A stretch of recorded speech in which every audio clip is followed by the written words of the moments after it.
বৃষ্টি কারো হাতে, কন্ট্রোলে নাই। আল্লাহর যখন ইচ্ছা তখন বৃষ্টি দিবে, কারো নাক গলানোর কোনো অধিকার, একটু বলতে হবে, কারো নাক গলানোর অধিকার। তবে নবীজির হাদিস, নবী বলছেন উম্মত আল মাতারু রহমাতুন, বৃষ্টি হচ্ছে আল্লাহর রহমত। আর একটু জোরে, বৃষ্টি হওয়ার সেই রহমতটা এমন, বৃষ্টির সময় দোয়া কবুল হয়, বৃষ্টির সময় দোয়া। আজকের এই বিশাল আয়োজনে অনেকের মনে হয়তো একটু ব্যথাও লাগতে পারে, একটা আয়োজন করলাম, বৃষ্টি এসে সব শেষ করে দিল, কালকে থেকে বৃষ্টি।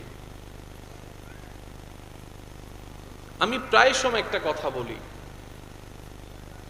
আল্লাহর হিকমত বুঝার মতো জ্ঞান আমাদের কারো। এতটুক মাথায় রাখবেন আজীবন, আমার আল্লাহ যখন যা করেন সেটাই বান্দার ভালোর জন্যই করেন। আল্লাহ কখনো বান্দার ক্ষতি চাই নাই, করে নাই। আমাদের আল্লাহ এমন দয়াবান, ফেরাউনের মতো বাটপারকেও দয়া করেছেন। সুবহানাল্লাহ, আর একটু জোরে বলি সুবহানাল্লাহ। আমি চাইবো কথাটা একটু মনোযোগ দিয়ে শ্রবণ করবেন। হযরত মূসা আলাইহিস সালাম রব্বুল আলামিনের দরবারে প্রশ্ন রাখলেন, ইয়া রব, তুমি খুশি হও সেটা আমরা বুঝবো তো বুঝবো কিভাবে? কি দেখলে বুঝবো আমাদের রব খুশি হয়েছেন? সুবহানাল্লাহ। এই যে বাবারা, আপনারা কথা বললেন না প্লিজ। এই যে এই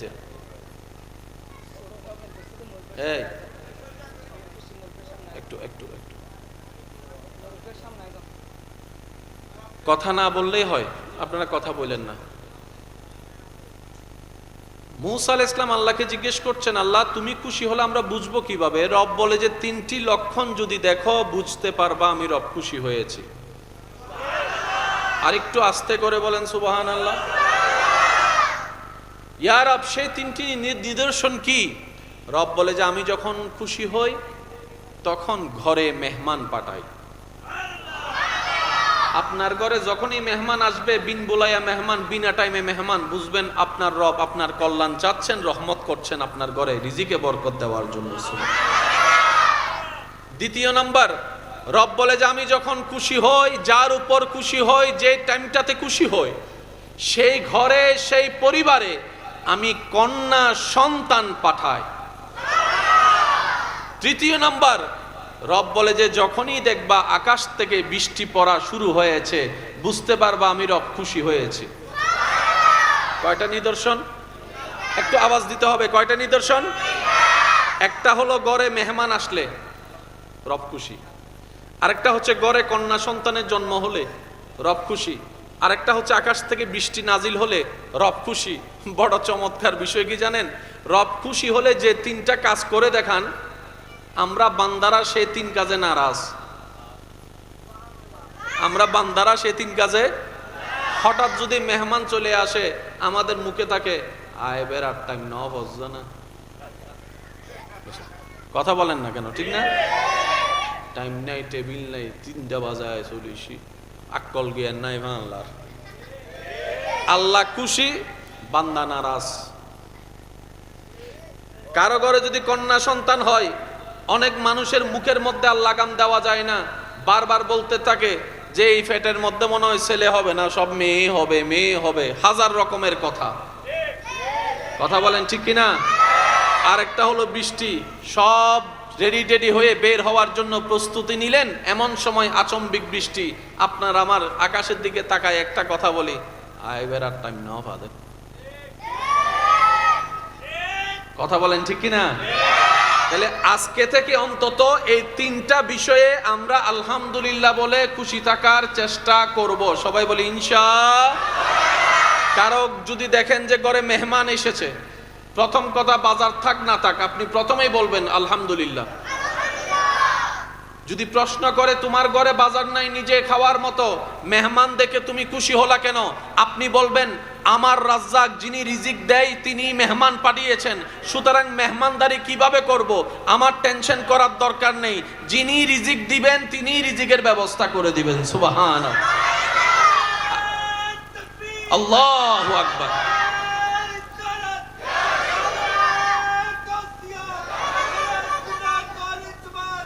উচ্চ আওয়াজ একবার বলেন মারহাবা। আর কারো ঘরে যদি দেখেন 4টা মেয়ে হইছে, 5 নম্বরটাও মেয়ে, আপনি বলবেন ডবল আলহামদুলিল্লাহ। পারবেন ইনশাআল্লাহ? কয়বার আলহামদুলিল্লাহ? ডবল বলেন কয়বার? আমার মাইকের আওয়াজ শুনছেন এমন কোন দাদা দাদি নানা নানি যদি থাকেন, চাচা চাচি মামা মামি যদি থাকেন, কখনো কারো কন্যা সন্তান হওয়াতে মুখ বার করেছেন, আওয়াজ করার দরকার নাই, মনে মনে তওবা করে ফেলেন, আল্লাহ ছেলে হওয়াও তোমার ইচ্ছা, মেয়ে হওয়াও তোমার ইচ্ছা। কারণ মা চাইলে কন্যাকে ছেলে বানাইতে পারে না, ছেলেকে মেয়ে বানাইতে পারে না। আল্লাহ আমি না বুঝে তোমার ইচ্ছার উপরে কথা বলতে গিয়ে আমি বেয়াদবি করে ফেলেছি, আল্লাহ আমি ভুল করেছি, আমাকে মাফ করে দাও, দয়াময় আল্লাহ আপনাকে মাফ করে দিবেন। সুবহান। কন্যা সন্তান হতে দেখলে আজকে থেকে কি বলবেন? ডবল আলহামদুলিল্লাহ বলেন। তো এখানে অনেকে বলে তোর সার্গো মাইয়ে ওই 5 নম্বরই বউ মাইয়ে হামাই হাবাই বউ হনে এসো হতন হর তোরা হামাই হাবাই বউ হনে। এক মাইয়ের বিয়ের মধ্যে 5 লাখ ভরে গেলে 5 মাইয়ের বিয়ের মধ্যে 5 তো তোর সম্পত্তি আছে 2 লাখ টি, আর তুই 25 লাখ টি হতুম পাবি। আশেপাশে কিছু বুদ্ধিজীবী আসা নিলে হয় না, ওয়াজর হন না আছে না, আল্লাহ আরও 3 মাইয়ে দি নুনি আরে নাই বড় গলায় হই দে, হাসি মুখে হই দে, বুকুর মধ্যে সোয়ারায় হই দে, আল্লাহ দরবার লাখো শুক্রিয়া, আল্লাহ আরা 3 মাইয়ে দি। কারণ মাইয়াই বউ আল্লাহর ইচ্ছে, ফুয়াই বউ। মনত রাখবেন রিজিকের মালিক, হায়াতর মালিক, মওতর মালিক, সম্পদ দাওয়ানোর মালিক, সুস্থতা দাওয়ানোর মালিক, বিয়ে দাওয়ানোর মালিক আল্লাহ যেটা আছে, অনতন টেনশন করানোর দরকার নাই। তো ওয়া মাতো না, ঠিক না? আল্লাহ যেটা আছে আর কি এত টেনশন করানোর দরকার আছে না? আন নবীর উগ্গমাই আসিল জীবের জগতে চিনে নাম মানে কেন হন চাই, কেন জোর হন না, আরো জোর হন। উগ্গমাই ভুয়া সারা পৃথিবী হাওয়াই ফেলি।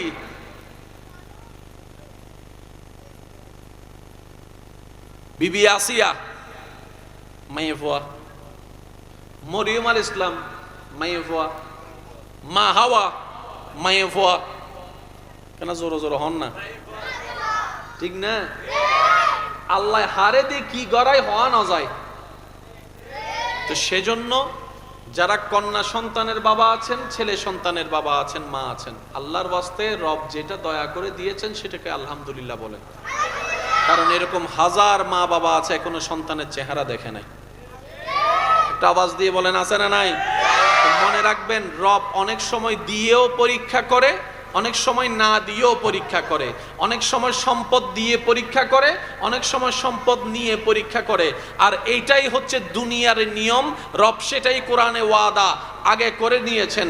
রব্বুল আলামিন কোরআনের মধ্যে বারবার বান্দাদেরকে সতর্ক করেছেন, ওয়ালা নাবলুওয়ান্নাকুম বিশাইইন মিনাল খাউফি ওয়াল জুই ওয়া নাকসিন মিনাল আমওয়ালি ওয়াল আনফুসি ওয়াস সামারাত ওয়া বাশশিরিস সাবিরিনাল্লাযিনা ইজা আসাবাতুহুম মুসিবা ক্বালু ইন্না লিল্লাহি ওয়া ইন্না ইলাইহি রাজিউন। সুবহানাল্লাহ। রব পরীক্ষা করবেন জানাই দিছে, কাকে কখন করবেন সেটা রব বলে না, রব বলে। অনেকে বলে ছেলে সন্তান ছাড়া নাকি বংশ টিকে না, কিন্তু নবীর বংশ সারা বিশ্বে পৌঁছাই গিয়েছেন মা ফাতেমা দিয়ে। কারণ কি? রব চেয়েছেন। পেঁচে এখানে আপনার সন্তানের প্রতি যদি ছেলের প্রতি রব না চায় কিছু হবে না, কিন্তু আপনার মেয়ের প্রতি যদি রব চায় সেটাকে দিয়ে আল্লাহ আপনার বংশকে আগায় নিয়ে যেতে পারবেন। মেন জিনিসটা কি? রবের চাওয়া। বলেন মেন জিনিসটা কি? রবের চাওয়া। সেজন্য প্রত্যেকটা মা বাবার উচিত যখনই রবের দরবারে সিজদায় পড়বে সন্তানের জন্য কল্যাণের এমন দোয়া করা, আল্লাহ আমার সন্তানদেরকে তুমি ঈমানের নূর দ্বারা মালামাল করো, সুবহানাল্লাহ। আল্লাহ আমার সন্তানদেরকে তুমি তোমার পথে শেষ নিঃশ্বাস পর্যন্ত থাকার তৌফিক দান করো, সুবহানাল্লাহ। দোয়া করবেন, আল্লাহ আমার সন্তানদেরকে অতটুক সম্পদ দাও যতটুক সম্পদ থাকলে কারো কাছে ভিক্ষার হাত পাততে না হয়।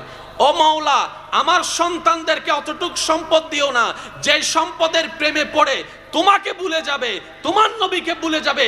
সে সম্পদ আমার পরিবারের কাউকে দেওয়ার দরকার নাই। অতটুক দাও যতটুক দিয়ে মাথা উঁচু করে 2 বেলা ভাত খেয়ে তোমার দরবারে শুকরিয়া করতে পারবো, সুবহানাল্লাহ। বান্দা চাইলে রব দিবে কি দিবে না? একটু জোরে বলেন না, বান্দা চাইলে রব দিবে কি দিবে না? সেজন্য প্রায় সময় একটা জিনিস বার্তা দেওয়ার চেষ্টা করি, আমাদের রব দিতে প্রস্তুত, আমরা নিতেও জানি না, চাইতেও জানি না, রাখতেও জানি না। একটু জোরে বলেন না রে ভাই, দোষ একটু জোরে বলেন, দোষ আমাদের। কিন্তু আমাদের রব যথেষ্ট দিয়েছেন। এই পর্যন্ত আমরা যা পেয়েছি, সত্যি করে বলেন আমাদের যোগ্যতা আছে এতটুকু পাওয়ার? জোরে বলেন, এতটুকু পাওয়ার যোগ্যতা আছে? মাত্র 2টা চোখের হিসাব যদি করি, এই 2 চোখ পাওয়ারও নিম্নতম এবিলিটি আপনার আমার কারো নাই। এই 2 চোখ যদি আপনি দোকান থেকে কিনতে যান জীবনেও পাবেন না। আপনাকে লবিং করতে হবে, লক্ষ লক্ষ টাকা খরচ করো, তারপর আপনি এই চোখটা পাবেন না যে চোখটা আপনি হারিয়েছেন। রব বলে যে তোকে দেখার জন্য ফ্রি আমি একটা নয় 2টা চোখ দিয়ে দিয়েছি, সুবহানাল্লাহ। যারা ডায়ালিসিস করে তাদেরকে জিজ্ঞেস করবেন সপ্তাহে 1 বার 2 বার করতে হয়, কি পরিমাণ কষ্ট, কি পরিমাণ টাকা যায়। আর রব্বুল আলামিন প্রত্যেকদিন আপনার আমার দেহের মধ্যে অটোমেটিক ডায়ালিসিস করে দিচ্ছেন কোনো প্রকার টাকা ছাড়া। আপনি খেয়েছেন কালো পানি, নাম বললে বলে যাবার অ্যাডভার্টাইজ করিস। আপনি খেয়েছেন মনে করেন ওই হলুদ পানি, ড্রিঙ্কস আর কি যেগুলা, কিন্তু আল্লাহ পাক আপনার সেই খাবারটা পেটে যাওয়ার পরে প্রস্রাব আকারে বের করে দিচ্ছেন অন্য পানি। 5 গ্লাস যদি খান, কালো, সবুজ, লাল, বাইরে হওয়ার সময় প্রস্রাব একরকম। একটু জোরে বলেন না। আবার প্রস্রাবের রং যখন একটু পরিবর্তন হয়, অনেক সময় দেখবেন ডাক্তাররা বলে যে প্রস্রাব পরীক্ষা করতে হবে। আমার রোগের সাথে প্রস্রাবের সম্পর্ক কি? যারা ডাক্তারি জিনিসটা জানে, আমার ভাইয়ের আমার চাইতে আরো ভালো জানে, আল্লাহ তাআলা মানব দেহকে এমন ভাবে সেটিং করেছেন, শ্রদ্ধা রেখে বলতে চাই, যারা রব খুঁজে পায় না, যারা রব মানতে চায় না, যারা স্রষ্টা মানতে চায় না, আমি শ্রদ্ধার সাথে বলি ডানে বামে তাকানোর দরকার নাই। আপনি আপনার দেহ নিয়ে গবেষণা শুরু করেন। আপনার যদি সত্যিকার জ্ঞান থাকে, আপনার যদি সুন্দর একটা মন থাকে, আপনার মনে বলতে বাধ্য হবে এত সুন্দর করে নিপুণ আকারের ডিজাইন কোনো ব্যক্তির দ্বারা করা সম্ভবপর নয়, অটোমেটিক হওয়া সম্ভবপর নয়। এটা রব্বুল আলামিন নিজেই করে দিয়েছেন। একটা হচ্ছে বানানো, আর একটা হচ্ছে যত্ন নেওয়া। আমার ভাইয়েরা মাহফিলটা সাজাই চলে গেছে, কোনো যত্ন নাই, মাহফিল এটা টিকবে?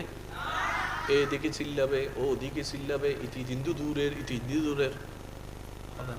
প্রত্যেকটা জিনিস বানানোর পরে একটা কন্ট্রোল করার দরকার। যে মাটিতে আপনারা এখন বসে আছেন না, এই মাটিটা রব অনেক হাজার কোটি বছর আগে বানাই দিয়েছে। এই মাটির বয়স আমার আপনার চাইতেও বেশি। ভাই বলেন না, ঠিক না? আবার সেই মাটিটা আপনারা কি করলেন, পুকুর ভরাট করার সময় এখান থেকে নিয়ে ওখানে ফেলাইছেন। আপনারা একটা জিনিস খেয়াল করবেন, কোথাও যদি মাটি জমায় রাখেন 4-5 দিন 7 দিন পরে দেখবেন সেখান থেকে ঘাস উঠা শুরু হয়েছে। খেয়াল করছেন কখনো? এই যে ঘাস উঠছে, এগুলো কি কেউ রুখছে না কি উঠছে? একটু রিপ্লে দিতে হবে ভাইয়া, কষ্ট না নিলে। এগুলা কি রুখছে না উঠছে? তো এগুলা উঠার জন্য এগুলা কি প্রাণ আছে না নাই? এইগুলাকে কন্ট্রোল করছেন কে? এটা আপনার আমার জীবনে এসে এখানে কোনোদিন আপনারা গাছ রুখছি আমরা? অটোমেটিক 40টা দিন যদি একটা পুকুর বানায় রাখেন, আপনি একটা গর্তের মধ্যে পানি দিয়ে রাখেন, 40 দিন পরে দেখবেন সেখানে কি জানি লড়তেছে। পরীক্ষা করে দেখেন আপনি, 40 দিন রাখেন, 40 দিন 41 দিনের মধ্যে দেখবেন এখানে কিছু জানি প্রাণীর সঞ্চারণ হচ্ছে। আপনার আমারও বেলায় তা হয়েছে। আমি আমার বাবার পিঠ থেকে মায়ের পেটে 1 ফোঁটা পানি হয়ে গেছিলাম। যার যত শক্তি আছে একবার বলেন সুবহানাল্লাহ। মাইকের আওয়াজ এই মুহূর্তে যত দূর যাচ্ছে, বিশেষ করে স্কুল কলেজ ভার্সিটির আমার কোনো ভাই বোন যদি থাকেন একটু মনোযোগ দিবেন। বিজ্ঞানের ছাত্র থাকলে আরো বেশি মনোযোগ দিবেন, ডাক্তার হওয়ার স্বপ্ন থাকলে আরো বেশি মনোযোগ দিবেন। মাহফিলটা ইসলামের, এখানে ডাক্তারি শব্দ আসলো কেন? মাহফিলটা ইসলামের, এখানে বিজ্ঞানের শব্দ আসলো কেন? শ্রদ্ধার সাথে জানাতে চাই, ইসলাম এমন একটা ধর্ম রব দান করেছেন, কিতাবকে এমন ভাবে রব সাজিয়ে দিয়েছেন, আপনি পৃথিবীর যে কোনো সাবজেক্টে যান সেটার সমাধান আপনি ইসলামে পেয়ে যাবেন। ইসলামে নাই বলতে কিছু নাই, আমরা নিতে জানি নাই, রাখতে জানি নাই, শিখতে জানি নাই, দোষ। কিন্তু নিজের দোষ, আমাদের একটা বদ অভ্যাস আছে, আমরা সবসময় নিজের দোষ অন্যের উপর চলাই দিই। এটা দিতে দিতে এমন বদ অভ্যাস হয়ে গেছে, মাঝে মধ্যে নিজের দোষ আমরা ইসলামের উপর চলাই দিই, মাঝে মধ্যে আল্লাহর উপরও চলাই দিই। ও আল্লাহ, তুমি শুধু আরে ভাইও দে না, এসব কথা বলেন, ঠিক না? বিরক্ত হচ্ছেন না তো আপনারা? দেখি মন খুলে একবার দরুদ শরীফ পড়েন, আল্লাহুম্মা সাল্লি আলা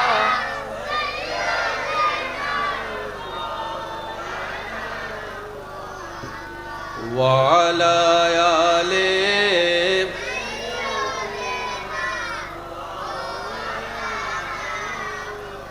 चारों तरफ नूर छाया, आका का मिलाद आया, खुशियों का पैगाम लाया लाया, आका का मिलाद आया। अल्लाहुम्मा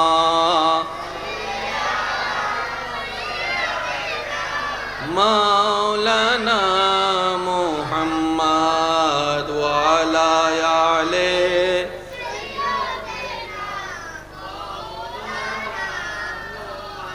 मोहब्बतेर आवाज एक बार बोली अल्हम्दुलिल्लाह। আপনি আমি বাবার থেকে মহাব্বতের মাধ্যমে রবের হুকুমে, আপনি আপনার দিন, আমি আমার দিন। বাবার থেকে এক ফোঁটা পানি মায়ের পেটে গেছিল। কয় ফোঁটা পানি? এটা সবাই বলেন। এই এক ফোঁটা পানিটাকে ডাক্তারি ভাষায় স্পাম বলে। ডাক্তারি যারা পড়ালেখা করেন, বিজ্ঞান নিয়ে যারা, বায়োলজি নিয়ে একটু গবেষণা রাখেন, তারা জানেন এক্স এক্স এক্স ওয়াই। যুবক ভাইয়ের একটু আওয়াজ দিবেন ভাইয়া। এক্স এক্স এক্স ওয়াই, এটাকে আপনি অস্বীকার করতে পারবেন না। যেটাকে ডাক্তারি ভাষায় এক্স এক্স এক্স ওয়াই বলে মানব জীবনের শুরু বলা হচ্ছে, একই তত্ত্ব 1450 বছর আগে কোরআনে আল্লাহ পাক বলছেন, খুলিকা মিম্মা ইনদাফিক ইয়াখরুজু মিন বাইনিস সুলবি ওয়াত তারাই।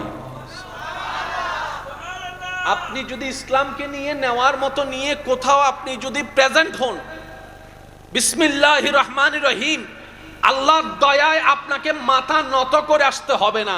ইসলাম এমন পাক্কা এবং গোছানো একটা ধর্ম। সুবহান। কয় ফোঁটা পানি ভাই? একটু জোরে বলেন, কয় ফোঁটা? ওই এক ফোঁটা পানি আমার আম্মার পেটে আমি যাওয়ার পরে, আপনার আম্মার পেটে আপনি যাওয়ার পরে, বাচ্চা দানিতে যাওয়ার পর, 40টা দিন পার হওয়ার পর, কয় দিন? ওই এক বিন্দু পানিকে রক্তপিণ্ড রূপ নিয়েছে। কতদিন পর? 40 দিন রক্তপিণ্ড থাকার পরে গোস্তপিণ্ড হয়েছে।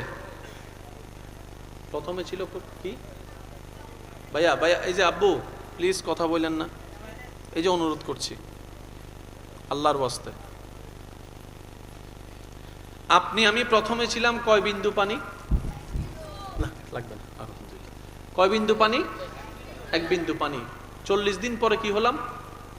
রক্তপিণ্ড। বলেন, এর 40 দিন পরে কি হলাম? গোস্ত। কি হলাম? গোস্ত। ওই গোস্ত থেকে আস্তে আস্তে আস্তে আস্তে আস্তে দেহের শুরু। বা একটু জোরে বলি, এক ফোঁটা পানি। প্রায় সময় আপনার একটা শব্দ বলেন, আল্লাহর কুদরত, আল্লাহর কুদরত, আল্লাহর কুদরত। আল্লাহর কুদরত জিনিসটা কি? শর্ট কথায় এতটুকু মনে রাখবেন, আল্লাহর কুদরত হচ্ছে এমন একটা বাস্তবতা যেটা সত্য, কিন্তু সেটা কোনো মানবের পক্ষে করে দেখানো সম্ভব নয়। স্টেট আল্লাহর কুদরত নয়, কারণ এটা মানুষও বানাইতে পারে। একটু জোরে বলেন না। পানির বোতল আল্লাহর কুদরত নয়, এটা মানুষও বানাইতে পারে। মনে রাখবেন, আল্লাহর কুদরত জিনিসটা কি? ঘটনা বাস্তব, যেটা মানুষের পক্ষে করা সম্ভব নয়। কিভাবে হয়, কিভাবে হয়, কিভাবে হয়, যখনই শুনবেন অবাক হওয়া ছাড়া দ্বিতীয় কোনো উপায় নাই। এটার নামই আল্লাহর কুদরত।